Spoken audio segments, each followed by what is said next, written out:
Now let's talk about evidence in Quran about taqleed. Before we get to the hadith, is there any verse in the Holy Quran that supports the concept of taqleed? One verse that scholars discuss is verse 122 of Surah At-Tawbah.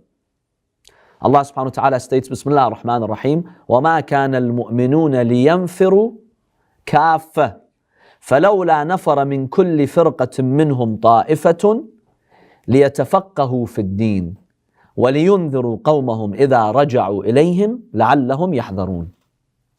Allah subhanahu wa ta'ala is commanding in Surah At-Tawbah. This was revealed in Medina when now you had a Muslim society. Allah is commanding Muslims from neighboring areas, tribes, villages, because now the Muslim lands were expanding. More and more people and tribes were following Islam.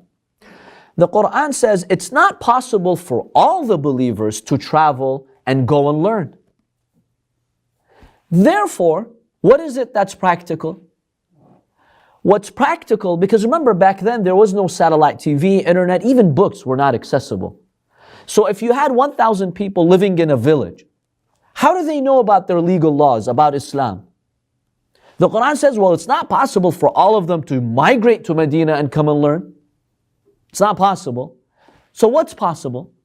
The Quran says, let there be a group from each village, from each tribe that travels.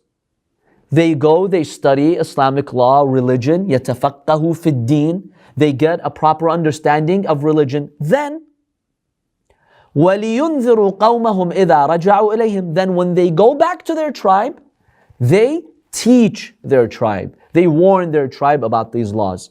لَعَلَّهُمْ يَحْذَرُونَ. So that hopefully their tribe will accept and exercise caution in accepting these beliefs. How does this verse prove the concept of taqleed? Think about it before I examine the scholarly perspective on it.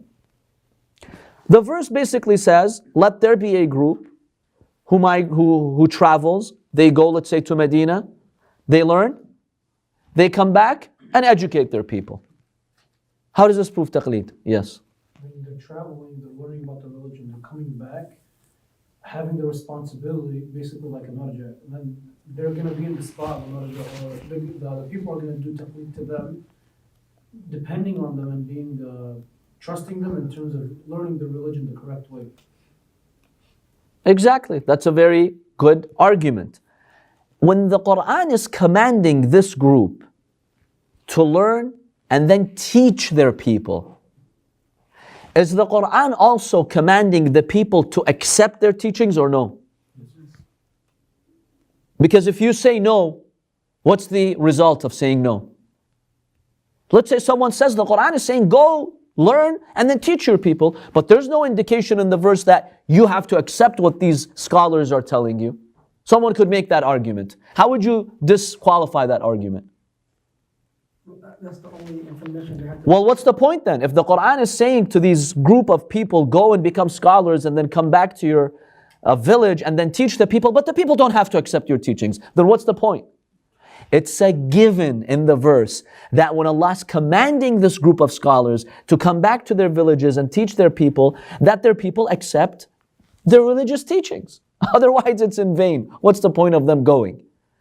So this verse is a verse that is commanding the people to follow who? This group of scholars. That's taqleed at a very basic level.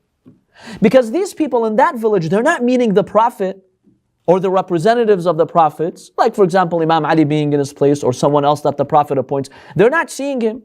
They're not hearing his words. Who are they relying on to convey to them what the Prophet is saying? Who are they relying on?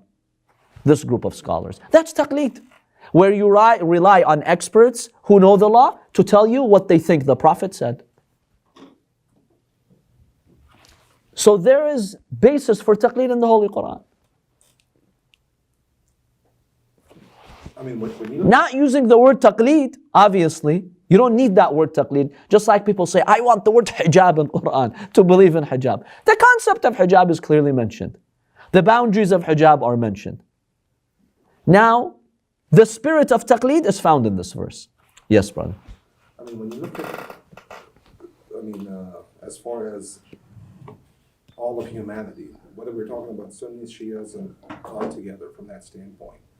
As far as the concept of taqlid goes, is it more of an issue for them to have an issue with that, or the fact that when they hear something that is right and it doesn't, and they just don't want to do it out of convenience, then they're nitpicky about such issues as taqlid, regardless of what it is?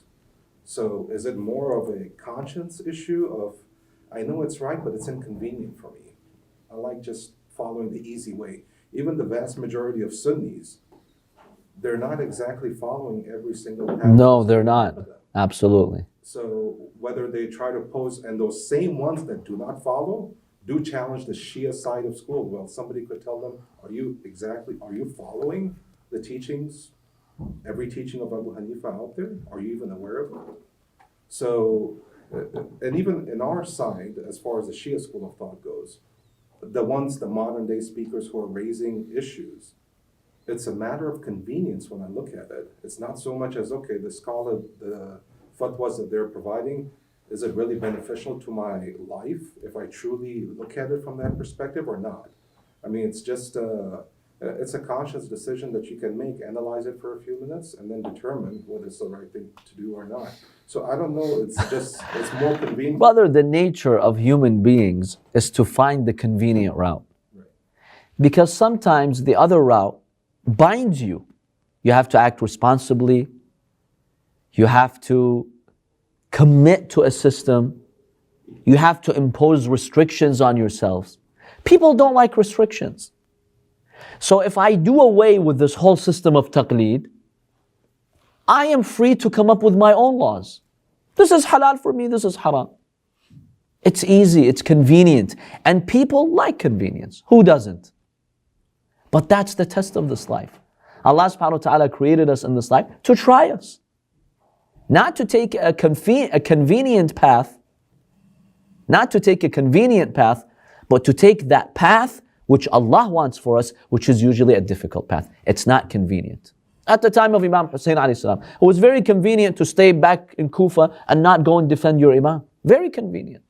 And you could come up with 1,000 excuses. But what did Allah want from the people? And Imam Ali ibn Abi Talib alayhi salam has a beautiful hadith. Maybe we discussed it in Al-Kafi, or we will one day. The Imam alayhi salam says, if you have two options ahead of you, you don't know, is this is right or that's wrong. The one that you find your nafs feels convenient with, know that this is the wrong one. Avoid it. That's a built-in indicator Allah has given you. It's really a matter of convenience for a lot of people. And some people, honestly, it's just ignorance. Some people don't know. Once they're educated, they see the philosophy, the reasoning there, the logic there, they do accept.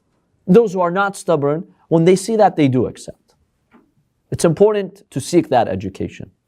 So verse 122 of Surah At-Tawbah is very clear that a group of people, they go, they learn, they're educated in Medina, the center of learning, and then they take that understanding of Islam that they have, they go back to the people, and what do? They teach them Islamic law. And the Quran, by commanding them, is also commanding the people to accept. لَعَلَّهُمْ يَحْذَرُونَ, so that hopefully those people will take these laws and implement them.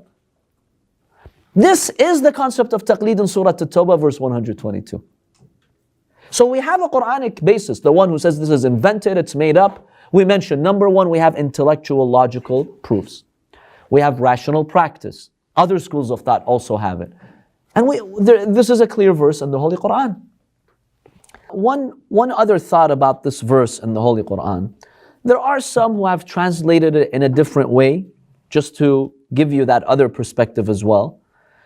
It does not change the fact that the verse is still talking about the spirit of taqleed. The other tafsir, the other way of understanding the verse is that Allah subhanahu wa ta'ala is talking about war and battlefield and believers going and fighting in the battlefield. So this verse that I read is saying the following according to the second tafsir. It's saying that while all believers cannot go and fight, not everybody can leave their city and go and fight. Therefore, let a group of believers stay in the city, learn about their Islamic laws and rulings, and then when those fighters come back, they fill them in on what they missed out on. That's another way of, that's maybe some Sunni schools of thought, that's how they understand the tafsir of this verse. So they flip the meaning around based on what they understand from the linguistic meaning of the verse. But it doesn't change the idea that the spirit of taqleed is contained in that, because when those people who, let's say, were gone for months in the battlefield, when they come back, they are referring to these scholars or these mu'mineen who understand religion to tell them about Islamic laws. In other words, the Quran is still legitimizing the idea of referring to those who have fiqh, a faqih, one who understands religion. So it doesn't really change even if we take that tafsir, but our scholars have taken the first tafsir. It's more clear from the tone of the verse.